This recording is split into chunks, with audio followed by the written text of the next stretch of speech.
lots of Ajahn Chah stories, and most of them are from the later period of his life again, and a lot of them collected by his Western disciples. And I had something of a reaction against some of these stories, in that sometimes the effort to make something into a story somehow entails a kind of a slight distortion, and it's not completely true to one's recollection. What I mean by that is stories tend to have a kind of like a twist at the end, or some kind of a neat resolution, whereas in real life that's rarely the case. And that even though Ajahn Chah did say a lot of sort of memorable things, and sometimes very funny things, and came up with very unusual and appropriate teachings for different people,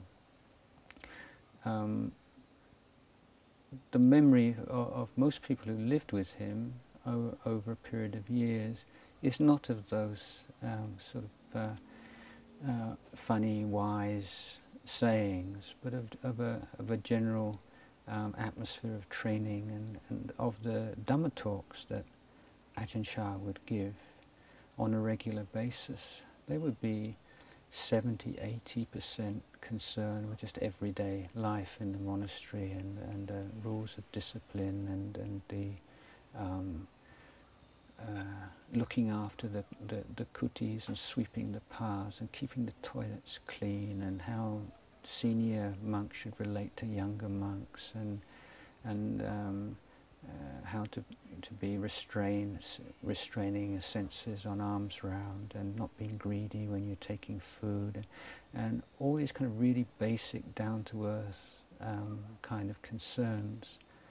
And the talks on meditation and on the higher Dhamma would be every now and again. They would be like sort of a luxury or something really special, and that you would remember. But it's sometimes the picture of Ajahn Chah that emerges is of this kind of wise old man who wanders around saying marvelous things to all his disciples, and every time he opens his mouth, and it wasn't really like that. So when I say I have a reaction against it, it's merely that but that's not how monastic life feels. Living with this sparkling, radiant teacher is always giving really profound insights on things, and every time you spend a few minutes with him.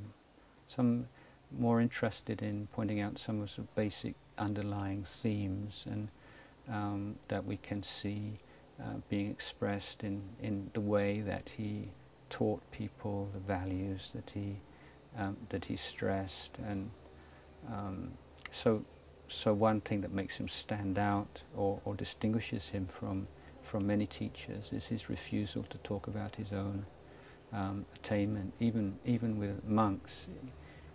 Strictly speaking, the discipline forbids monks from discussing their attainments with lay people, or with non-monks, even with novices, for various reasons. One, not wanting people to become too obsessed with charismatic guru figures, or perhaps starting to neglect monks or monastic communities that don't have enlightened members, and so the Buddha wanting the devotion to be to the monastic order rather than to particular individuals within it.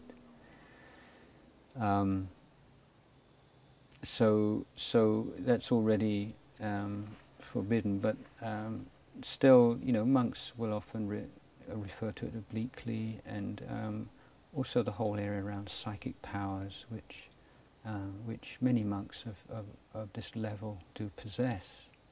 And Ajahn Chah was certainly no exception. I think it's not just a matter of